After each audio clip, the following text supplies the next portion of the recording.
Olá, amigos do canal Conhecimento é Poder.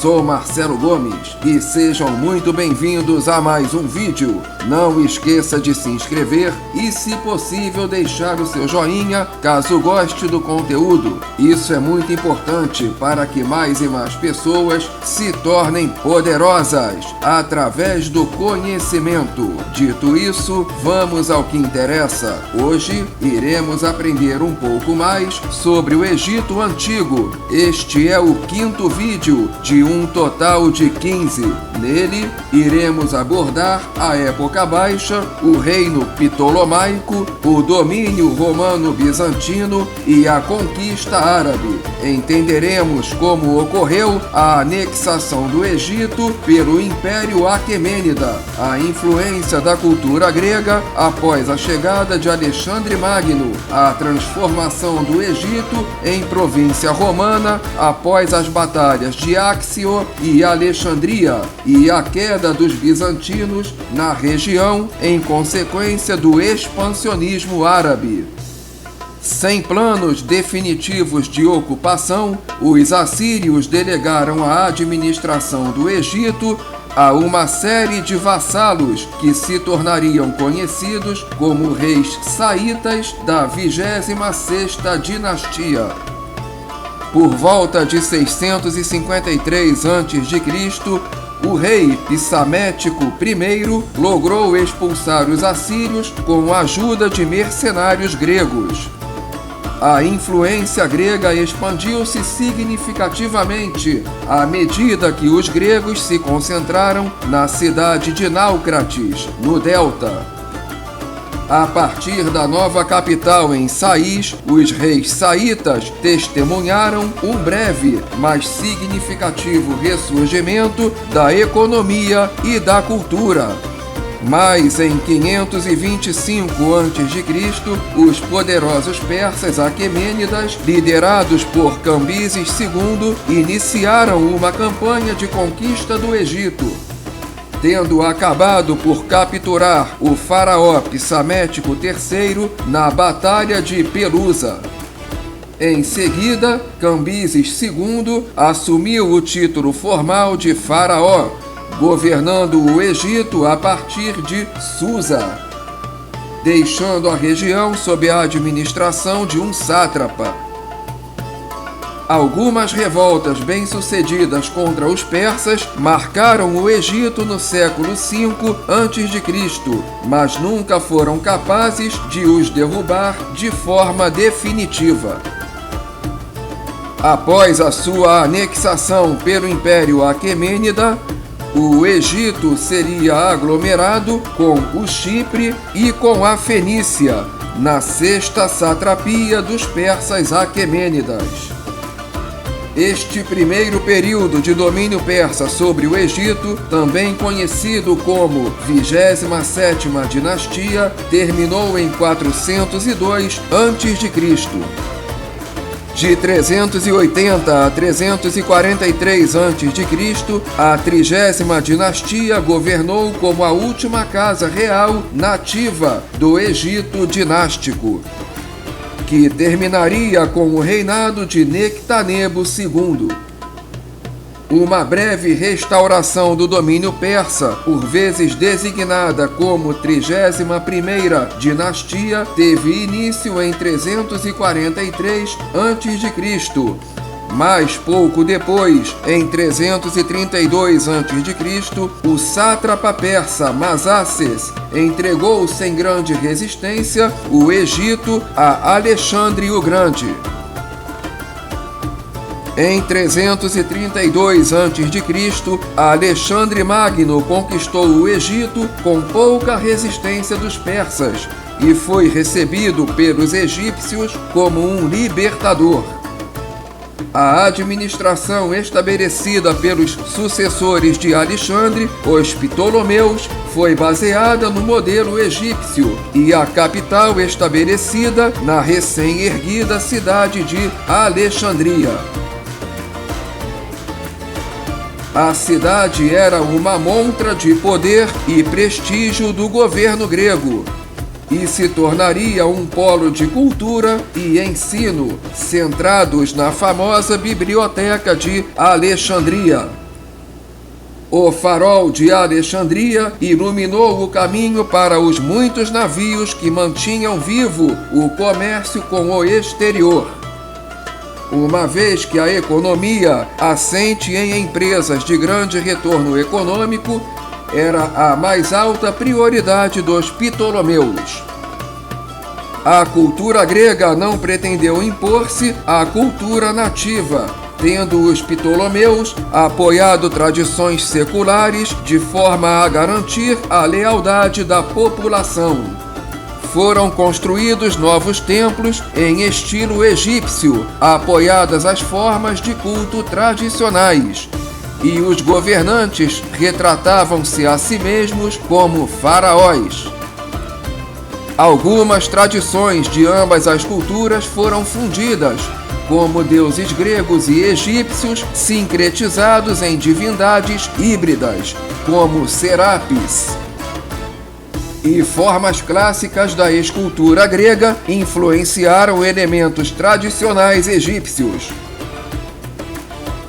Apesar dos seus esforços para apaziguar os egípcios, os Ptolomeus foram contestados por rebeliões locais, rivalidades entre famílias e pela poderosa máfia de Alexandria, formada depois da morte de Ptolomeu IV. Além disso, à medida que Roma dependia cada vez mais de importações de cereais do Egito, os romanos começaram a demonstrar grande interesse na situação política da região.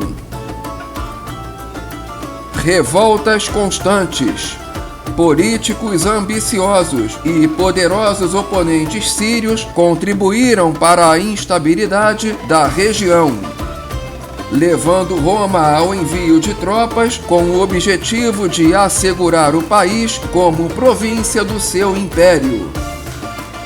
O Egito tornou-se uma província romana em 30 a.C., após a derrota de Marco Antônio e da faraó Cleópatra por Otaviano, posteriormente imperador Augusto, na Batalha de Áxio e então na Batalha de Alexandria.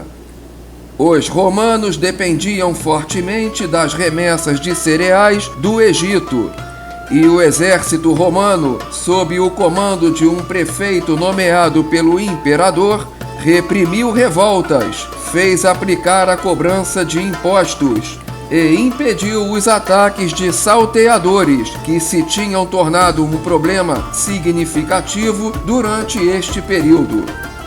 Alexandria tornou-se um centro cada vez mais importante na rota de comércio com o Oriente, uma vez que em Roma havia grande procura de mercadorias e bens exóticos e de luxo.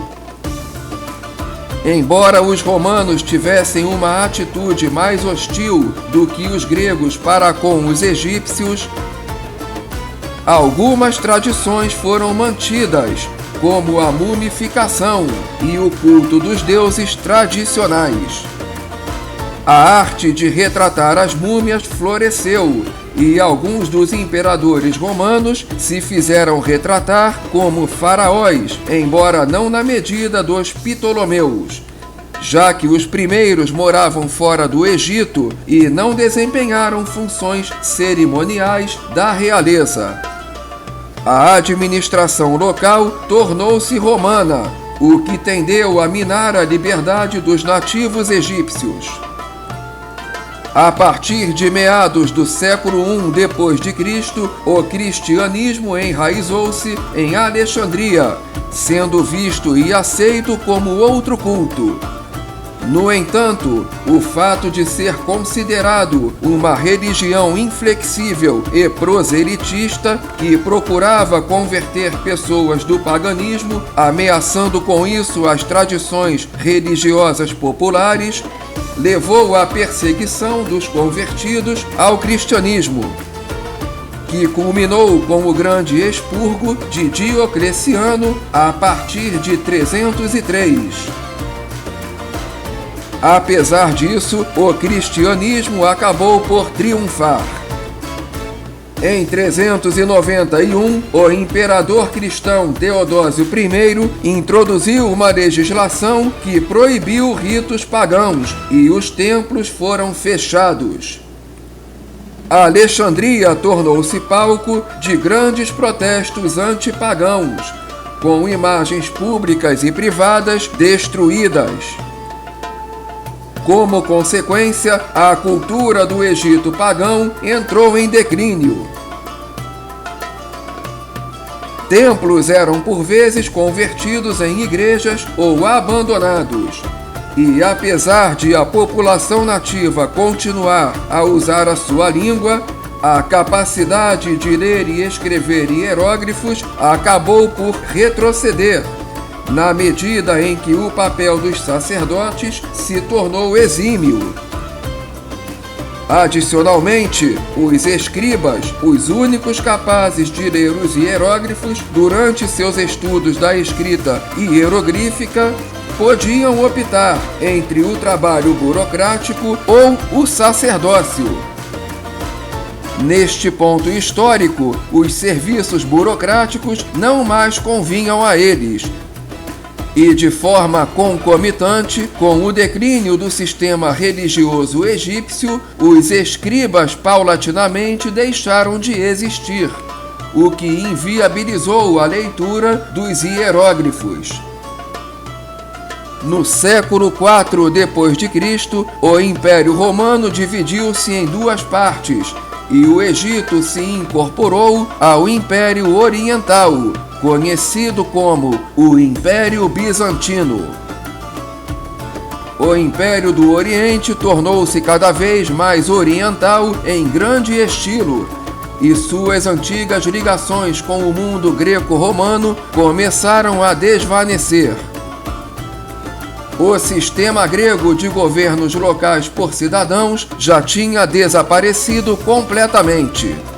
Em 616, em meio à Guerra Bizantino-Sassânida de 602 a 628, o Shah Sassânida Cosroes II conquistou o Egito, cujo controle seria retomado pelos bizantinos sob o imperador Heráclio com o fim do conflito.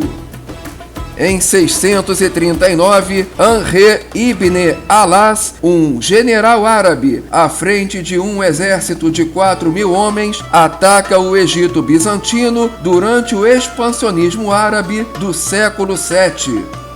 Inicialmente toma Mênfis e assume o controle das principais rotas de comunicação terrestre, o que lhe abre caminho à capital da província, Alexandria. Após essas vitórias, seu exército recebeu reforços de soldados que se interessavam pelo saque, alcançando cerca de 20.000 homens. Amr estabeleceu seu acampamento nas imediações da cidade de Heliópolis, local onde posteriormente seria fundada a cidade do Cairo, de onde pôde enviar suas tropas de assédio à cidade. Em 640, sitia Alexandria. A cidade é defendida por uma força de cerca de 50.000 homens. No entanto, em 642, a força bizantina rende-se, abandonando seus postos e permitindo a dominação da cidade. Os bizantinos reocupam a cidade em 645. No entanto, são novamente repelidos em 646. Após a submissão do Egito, a resistência dos nativos perante a ocupação árabe começou a se materializar, tendo durado até o século IX. Os árabes impuseram um imposto especial aos egípcios cristãos, o jizia. No século VII d.C., os árabes começaram a empregar o termo kuft para descrever o povo do Egito. Desta forma, os egípcios passaram a ser conhecidos como coptas. e a igreja egípcia não calcedônia tornou-se a igreja copta. Nos séculos seguintes, de forma gradual, os habitantes do Egito foram arabizados e islamizados, de modo que a identidade nativa e a língua egípcia sobreviveram apenas entre os coptas que falavam a língua copta, uma descendente direta do egípcio demótico, falado na época romana. No próximo vídeo, iremos continuar o estudo do Egito Antigo, discorrendo sobre a geografia da região, com especial ênfase no Vale do Rio Nilo e seus arredores, Deserto Oriental Africano, Mar Vermelho e Deserto da Líbia. Também veremos como era realizado o transporte fluvial de cargas e pessoas. Se você gostou deste vídeo, se achou que o conteúdo te ajudou de alguma forma, não esqueça de se inscrever e deixar o seu joinha, pois isso é fundamental para que o canal cresça e alcance cada vez mais pessoas ávidas por conhecimento. Afinal, conhecimento é poder. Até a próxima!